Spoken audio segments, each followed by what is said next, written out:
Thank you for tuning in for a quick update sesh. Over here at Forgotten Gear Restorations, I'm outside waiting in a car. Let's take a look at how that old quad is going. Bye. Looking at the filter pack board underneath the doghouse. This is the sort of texture and sheen you get from a slightly more in-depth than cursory clean of the excess wax by taking a moderately powered heat gun, melting it, and then letting a paper towel absorb it. I still need to go through and clean the old flux off. But I have here the balance resistors, the new ones. These are 100K. The older ones are roughly 2K, 200K rather. These are fine.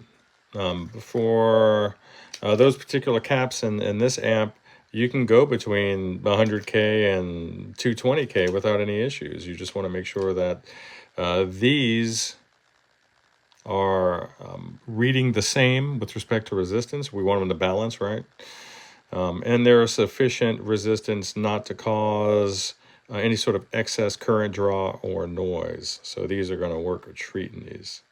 All right, so here we go. With that cleaned up filter pack board, I do need to scrape some flux.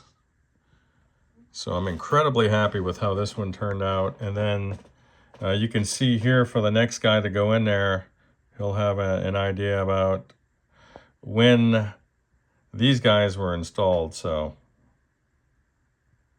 that's it.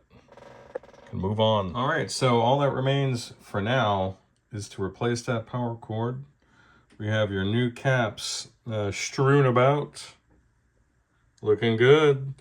Pots are clean. The jacks are clean and retentioned. Everything is shiny and nice. We got deep cleaning and retentioning of your tube sockets as well. So I won't be able to verify function of your trim until obviously I get that guy going. But I just want to make sure that this little dude is lighting up in sync with the speed knob, and then we can just take it from there. So very excited.